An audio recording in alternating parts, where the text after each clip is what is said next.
Welcome. My name is Pam McNerney. I'm your event host for tonight, and I'm so pleased to be able to introduce to you Mary Beth Keane, who attended Barnard College, University of Virginia, where she received an MFA. She was awarded a Guggenheim Fellowship for Fiction Writing and has received citations from the National Book Foundation, PEN America, and the Hemingway Society.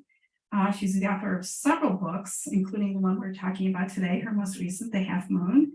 And she's Ask Again, Yes was a New York Times bestseller and a Tonight Show starring Jimmy Fallon's Summer Reads. Cool. It's been sold in 22 languages. And it was her most recent, of course. So the New York Times just recently reviewed her book, and it was a great review. It says The Half Moon has a powerful pull. On its surface, Mary Beth Keane's new novel is about a faltering marriage, but it's also about the small moments that matter. So welcome to Mary Beth. Yeah. Perfect.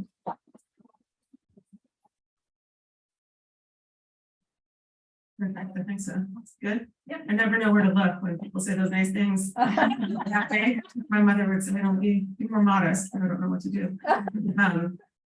Thank you for coming. I have been on tour since the book came out on May 2nd, and I did a pretty extensive tour for my last book. And I've seen a lot of bookstores in this country and in England and Ireland, and this is one of my absolute favorites. So you guys are lucky to have it in your community.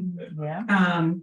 There aren't so many places, including where I live, that have a great place like this. We don't have anything. It's like a vacuum where I live. Yeah. Outside of the city. Outside of the city. Yeah. I think they assume that we'll all just go to the city, or I don't know. But there's one BNN that's sort of struggling that we treat like an indie, but it's not. In any case, thank you for coming. Some of you might have read Ask Again, Yes, and which was sometimes people call it my debut. It's actually my third novel, my poor two first novels that everyone forgets about. But Ask Again, Yes was about a character that the heart of the book sort of belonged to this character who was very sort of closed off. He was very internal. He kept everything inside. He really didn't have a network of friends and family. He depended only on himself and his partner, and that ended up to be to his detriment when this sort of explosive thing happens. I think in some ways this book is a cousin to that book. It takes place in the same town, none of the same characters, but I felt in some ways that I wasn't done with the town, which is based loosely on the town where I live and where I grew up. The main character of this book is affable and gregarious, and he's sort of like the guy in town, and he knows everyone. He's sort of the type of person who you wouldn't imagine has a lot of deep feelings, but does. And also it belongs to his wife, Jess. And they're struggling. They're in a moment where they're sort of on different paths. And I guess when people ask what the inspiration for the book was, the truth is I don't know. And so I just make up answers. No one really knows, why write one story above others? But I'm 45, I've been married for 20 years. And I think, my poor husband, this is not based on us whatsoever, but I do think there's a moment, and I'm an observer since I'm a writer, there's a moment where, everyone starts to wonder why this life above all others. Why this person, why this house, why this town, why this job, why these friends, why these habits, everything. If you only get one, is it maybe better to have a different one? And how late, is it too late to jump from one life to another? I am from this hardcore, gigantic Irish Catholic family where people would sooner not speak to each other for the rest of their lives than get a divorce.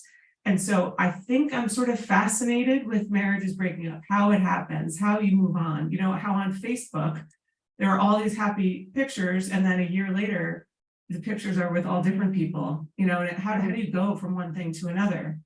I'm also a mother of two young boys in a small town, and I'm human, and I'm at pickup, and endless baseball tournaments every weekend. And so I listen, and people are obsessed with other people's lives.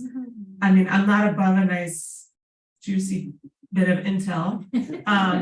But I think the thing that fascinates me most is how much people think they know about someone else's life, the assumptions they make.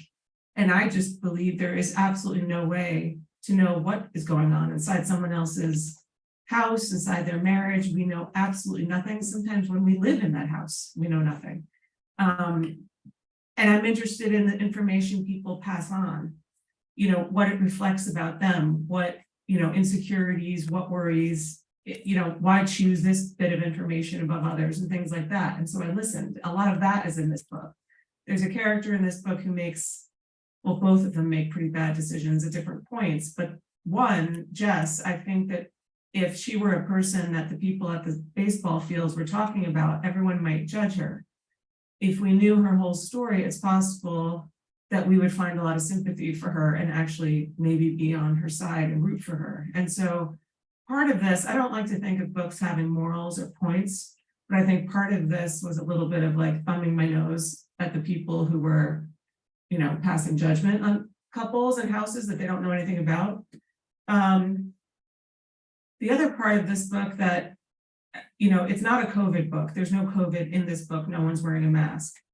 But I wrote it during those, the heart of the book was written during that scary, 9-12 months, that first part. And there's something about the loneliness that they feel here that for sure was coming from real life. I was stuck with 2 kids and a spouse, and we were lucky, we were healthy, but and these 2 are sort of stuck apart. There's a snowstorm that keeps them in place. And like most snowstorms, you guys get storms here like we do. It's fun the first day. You're like making cookies, everybody sleeps in. You can watch TV at noon, which on other days seems wrong. And then after day 2 or 3, you start to get a little antsy and you start wondering what everybody else is doing. And so there's a quality to that sort of shows up in these pages. What else can I tell you?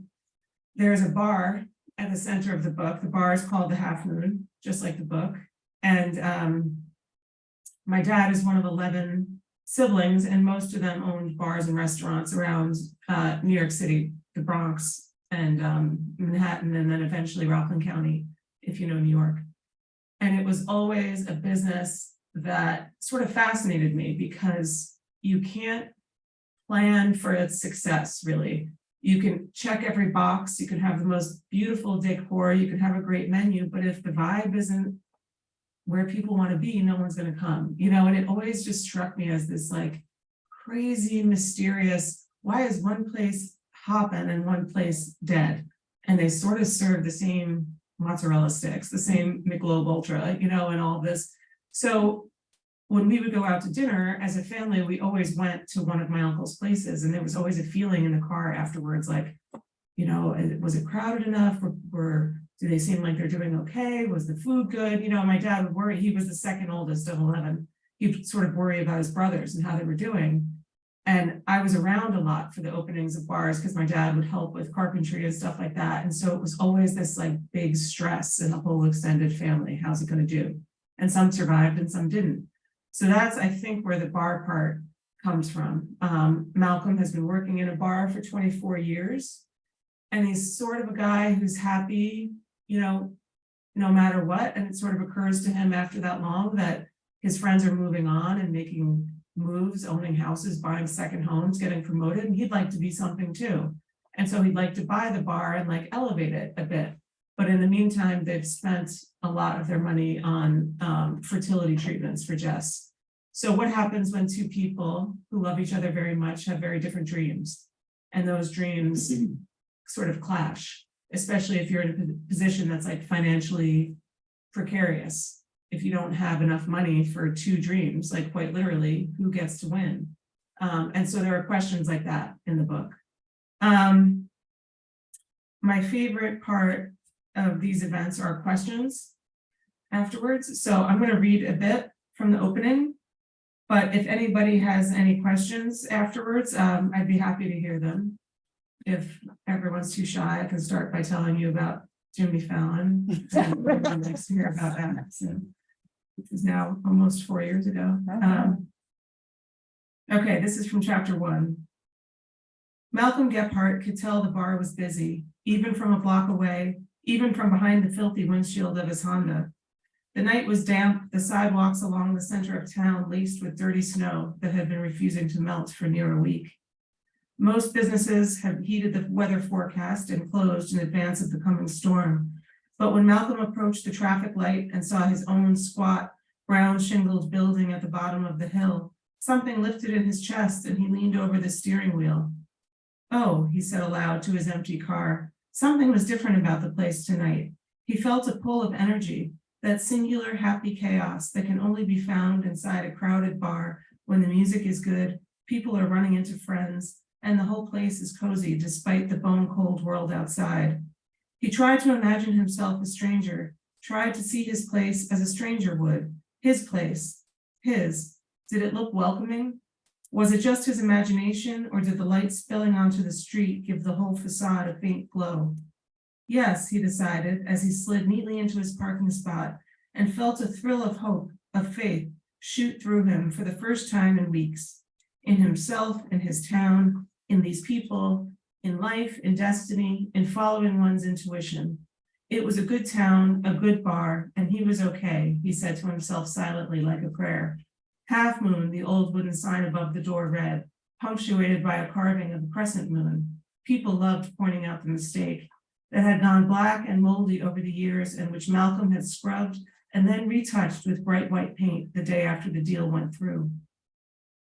Tonight, there were 2 people outside smoking and another woman just standing there shivering, a positive sign. But it meant he couldn't go around to the side entrance because they'd spotted him, were already lifting their chins to him. And now as he approached, he had to say all the things. How's it going? How you feeling? Looking good. Yeah, more snow coming. What a winter. I guess nobody's going nowhere for the weekend. Hope to God we don't lose power. What'll we do without the TV? Ha ha ha.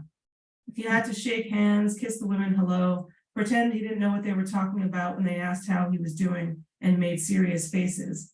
And when he told them he was good, he was fine, as if he didn't know what they could be referring to, he had to do a better job pretending when they asked him again, not 10 seconds later. All of this was far more difficult without a 2-foot wide bar sitting between him and the person asking. It was more difficult than it used to be, that was for sure. But why? Because he believed he knew himself, he supposed, because he believed he knew Jess. He held fast to the good feeling from a moment earlier and told himself to keep going, to get through the night, and then maybe there'd be another one just like it. Lately, he'd been having thoughts. While at the stoplight on Wappinger a week ago, the sun set a purple bruise above Tallman Mountain and the wide Hudson beyond, he thought, I could keep driving. I could turn right and head for Mexico, turn left and make for Canada. All he had to do was keep filling the gas tank. He was handsome and charming, and people liked him instantly. This was a fact he'd known about himself his entire life, and it would give him an advantage if he were to turn up in some Quebecois village looking for work. His mind glanced at how much money was in the safe, how much room was left on the credit cards. He itemized everything in his house that he considered dear, but what was there that he truly loved? The coffee pot? His leather chair? Then the light turned, the thought evaporated without taking root, and he arrived at the bar feeling off kilter, like he'd been on the verge of saying something important, but he couldn't remember what. As he chatted with the people standing outside, he allowed himself to hope for 20 inside. 20 would be a decent night, and if there were 20 people in there, he told himself to not immediately wish there were 40. He refused to look through the window as if it might bring bad luck. 30 maybe, there might be 30. It was the coming snowstorm. Gallagher's in the parlor hadn't even bothered to open. Primavera next door seated their last table at 7 sharp. He wasn't sure about Tia Anna's or the new Thai place. If he had to close, he'd close, but until then, he'd pull pints. He's here, Roddy said as soon as Malcolm stepped inside, and he felt his optimism wobble for a moment. As always, there was a note of urgency in Roddy's voice, something in the timbre finding a frequency above all the conversations and reaching Malcolm like a tug on his sleeve. 40 people, more. His friend Patrick was there. Siobhan too, and God love her, she was bouncing a hip to the beat of whatever was coming out of the jukebox. His friends had been calling and dropping by his house a lot more often since Jess left, and even if their cheeriness was a performance, he appreciated it so much that one recent Saturday, when he woke up to Patrick and their friend Toby banging around his kitchen looking for coffee filters, he sat up in bed and felt pressure in his throat like he might cry. He and Patrick had been gently making fun of Toby for almost 40 years, and there he was, sniffing the creamer he found in Malcolm's fridge and searching for an expiration date. Were they calling Jess too? Siobhan was, probably, maybe some of the others, but no one raised the subject. No one wanted to talk about anything explicitly. If there were sides to be taken, they let him know in small ways which one they were on. Malcolm, Roddy called over, hey. Malcolm nodded at Patrick and Siobhan and held up a finger to let them know he'd be just a minute. Roddy had been getting on Malcolm's nerves from almost the first minute he started working at the Half Moon, but he seemed honest, his uncle had vouched for him, and Malcolm reminded himself that honesty was what he needed most after the disaster of the previous year, when he found out that John had been stealing money since probably the first day Malcolm took over, just folding stacks of bills and shoving them into his pocket, running only credit card tabs through the register. This, after all the times Malcolm had covered for him when they both answered to Hugh Lydon, all the coke John shoveled into his nose, his wife on the landline wondering where he was, although she already knew, and then turning her rage on Malcolm because he was stupid enough to have answered the phone. He hadn't thought twice about keeping John when it went from Hugh's place to his, and stealing was how John thanked him. Emma, his best bartender, was the one who told Malcolm. It was 11 in the morning, and they had 100 balloons to inflate for a private party. She took him by the arm and pulled him into the women's bathroom. For a second, when she put her warm hand on his tricep and locked the door, all his synapses fired. He didn't want to think about what his expression told her when she stood close to him, because whatever she saw there prompted her to raise her hands as if to tell him to relax, as if to tell him in his dreams maybe to get over himself, that she'd shelve that conversation for another time, that first she needed to tell him something. She held a finger to her lips and listened to make sure no one was passing in the hall, but the servers were busy with the helium tank, Andre was cutting long strands of ribbon, and the chairs were still upturned on the tables like a forest of mahogany legs. She told Malcolm that she didn't want to be a narc, but she started watching John because he wasn't putting his tips in the jar, and look at Andre working 2 jobs, and Scotty with a whole slew of kids, she could never remember how many. She certainly wasn't giving up every weekend of her youth just so this joker could take money out of her pocket. She told Malcolm that when she called John out, he offered her $300 on the spot. Was he pulling this when Hugh was here? Malcolm asked. I doubt it, Emma said. No one would have messed with Hugh Lydon. With Malcolm, however, the bad seed saw an opening. I think I'll stop there. I can tell you on page, I think it's on page 1, which is really only a half page. No, it's on page 1.5, the very top of the second page. It explains that the Half Moon's bar sign actually has a crescent moon. So in the UK, which is a different publisher, their jacket is just a sliver. It's a crescent moon, and the book is called The Half Moon.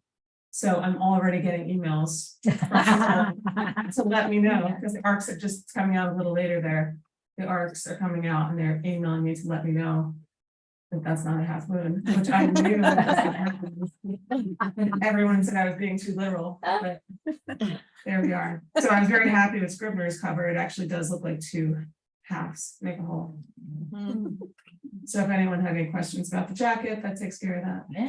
Yes. So I wanted to ask you when you decided you wanted to become a writer, and then a little bit about your routine, because if you stayed productive during COVID, that's really pretty awesome. So I'm thinking that you might have some sort of routine that you have. Yeah, the question is about when I wanted to be, when I knew I wanted to be a writer and my routine. I don't remember a time when I didn't want to be a writer. My mom says I used to write, I'd have her write because I couldn't write fast enough when I was little, and then she'd read back to me and then I would tell her what to do. And I guess I got bossy about it. My parents were not readers. this is being recorded in some way, I think. Yeah, it is. So I'll be careful here in case my mom sees it. One time I said on the radio that we didn't have books in our house and she was furious. Because she bought Encyclopedia Britannica. But I don't know. I don't know how it happened. I know she's Irish born. I think she was a little afraid of American schools and America in general, raising kids here. And so we weren't allowed to watch TV, but we were allowed to go to the library. And in the library, we had total right. She didn't care what we took out. So all those Danielle Steele books were reading right under her nose, as long as it was a book. You know, it was healthy, it was good, it was helping us, and that was an education in a way that she did not expect. And so I just didn't know how you become a writer. No person I knew was a writer. My dad was a construction worker, my mom did a variety of things, and this is, you know, in the corniest way, what college is for. You know, it's like, this is, you meet people whose parents and whose profess, you know, you meet people who do these things, and it was really life-changing for me to go to Barnard and decide that I could do this maybe if I studied it hard and tried to learn the ropes. About my routine, you know, it's changed over time. Before I had kids, I used to like make an elaborate cup of tea and like listen to music and read poetry, and then I'd begin. Then I was sort of stealing time whenever I could. I always did best before the kids woke up. So like, you know, 4 o'clock, 4:30 in the morning. I wrote Fever, my second novel, at like between 4 a.m. and 7 a.m. I think for years. This book was different because they're in school, but then COVID hit. And everyone on Twitter was saying how they can't concentrate, how can any artists work right now? So I felt like a real psychopath. I could work. I just put those noise canceling headphones on and closed my door. And I think it was a way to sort of step out without literally stepping out. There's nothing more sad than seeing a 9-year-old in gym class over Zoom. And so, you know, I just left each other where we were in our different spots, and I wrote. And then they went back, and so I had more time, and I was teaching at Barnard, but remotely. So it was, you know, it was a weird one for sure. But I like to write 1,000 words a day as a goal. Oh, so you have it, that's good. Yeah. And sometimes I don't make it, and sometimes I do. Yes.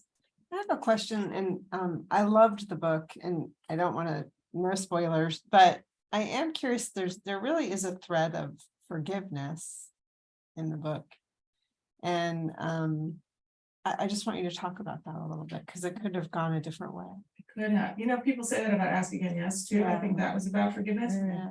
I think so was Fever, and I think so was The Walking People. So I don't know what my problem is with like a one-trick pony. I mean, I think part of it is,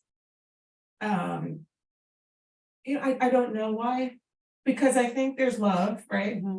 It's the most important thing. Everyone says, people write about it, we sing about it, but it's not really enough. You know, it really isn't, especially over a long time. You have siblings and parents and spouses, and you think at 25, like I did, or at 18, or you could conquer the world with it. And the truth is you can't, you need more than that. And so I think I have the most sympathy for good people who mess up. And so I don't know, but it seems to be a theme in all of my books. No one's ever done anything terrible to me that I have to forgive, but I've seen, we have a lot of like family estrangement on the fringes, and like nothing seems like a big enough deal. Like I can't imagine what my kids could do that I wouldn't just lie on their doormat for a week until they, of course, I don't know what's coming for me. My kids are still young, but it is a theme in the book, but I don't do those things on purpose, you know, but we're all just trying to like get by, I think, you know, we're only here once. Anyway, I don't know, that wasn't very articulate. No, good. I think you're saying people are human, you know, Yes. and being human's hard. And, Yeah. We make big mistakes. Yeah, and I think there's not a lot of forgiveness out there. Forgiveness for others, but especially for yourself. Yeah. We don't forgive ourselves enough, and we're harder on ourselves. So I think in your stories, when you put forgiveness out there, I think that's a wonderful quality. Thanks. Yeah. I mean, I think in this particular book, every person from main cast to the smaller cast members, everyone here is trying to take the reins in their own lives. Some of you might have read it already. From Roddy, the bartender we meet in these early pages, who's sort of this like bumbling idiot, to there's a bar patron who goes missing, to Malcolm and Jess, to Malcolm's mother. Everyone is just trying to, you know, make it something, you know, that they want to be proud of and they look forward to every day. And that's not such a bad thing. When you were reading this reminded me of another author who I really admire, Russo, Richard Russo? Richard Russo, Oh, because he takes people in turmoil and puts them in these situations. And they're flawed characters, but they're good people. And it's, I get it's entertaining, it's wonderful, because it's looking at humanity, you know. well, I love his work. That's a Yeah, compliment. he's a great writer. I mean, but I think a lot of writing is like, who wants to read a book? I don't, about someone who's very good, has a strong moral code, follows it, does all the, it's like so boring. I mean, why do we love, like Tony Soprano? My like devout Catholic mother loved Tony Soprano. Like but he's one of the greatest characters ever written, you know, Don Draper. Why did we let, these were terrible people in actuality, but we rooted for them because we knew their little human foibles and their vulnerabilities and why they became the way they became. And so I think when they say that reading fiction creates empathy, that's why. You know, because we know where these things come from. You know, the gesture that at first seems cold or dismissive, we know what its roots are because we've read. And I think it would be a good thing if everybody read fiction. Yeah. Yes. Can you talk just like in even more detail about your process? Like, do you outline? Do you use sticky notes? How do you keep track? Because your characters are so full, they're so round. Do you know they're going to be that way? I mean, I hope that they'll be that way, but I don't, people get upset when I say this. I don't outline. I also don't save drafts. I just save over and over and over. Although lately I've been saying this on tour and people are like, what? But I wonder if my first very ugly draft is like kind of a fake outline in a way. But I don't outline in the way I know some of my friends do, because it feels like writing with like shackles, you know, or like a noose. I start with a character. In this case, I had Jess actually, and she was furious. You know, things have not worked out the way that she wanted them to. And I saw Malcolm and I just like put them in motion, and things happen. I think it's the difference in some ways between literary fiction and commercial fiction, where commercial fiction is mostly plot driven, you know, and people read for all sorts of reasons. I love a good plot. I'm not terribly good at writing them, but in a character driven book, you just have to know them well. And so I think the joy of writing for me is finding those things out while I'm writing, you know, the little weird things that people do in private. And so I write those, you know, those come out in the drafting process. A lot gets cut. You end up with, I throw out far more than I keep. But you sort of like read it over and you feel in your gut what parts have energy and which don't. Sometimes it sounds like you probably write. If you're just moving, you know, sometimes you just have to get someone across the room.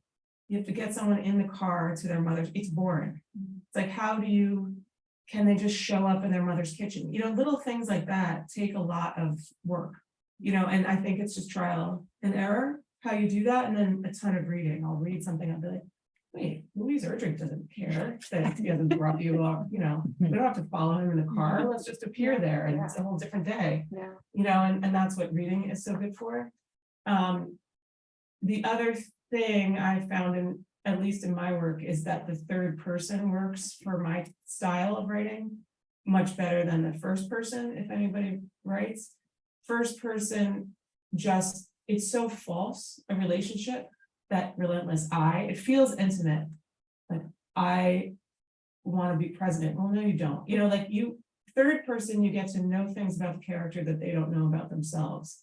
And when I'm writing, you know, people of a certain class, a certain education, I don't think they're that fluent in how they feel, saying like, you hurt me yesterday when you said this. Like, they're just not people who would say that, and so I have to show that hurt in a way that the reader can figure out, even if they themselves don't realize it. So there's a difference. When I tell my students, there's a difference between what we say and what we think and what we feel. Sometimes people only work on those two, but you could say, you're a jerk, and you could think, I'm really mad, but what you feel is hurt, or scared. And so that third thing is the thing I think you can only get in third person, if that makes any sense. So is that interiority? Yeah. It's like a really, really close point of view. So sometimes the camera, as I think of it, goes like bird's eye, and sometimes it's internal. It's also like dialogue. We don't really have to hear direct dialogue all the time. Can you close the door, Pat? Sure, Frank. It's like, who cares? Pat told Frank to close the door. You hear what they're saying, but you don't have to like read the tediousness on the page. But all of that takes a gazillion drafts, and a patient family. Furiously throwing pages against the wall. Do you have readers, like author friends or just friends that Yeah. are readers? I depend on readers. I went to UVA, like you mentioned, and for my MFA, which almost I graduated 20 years ago.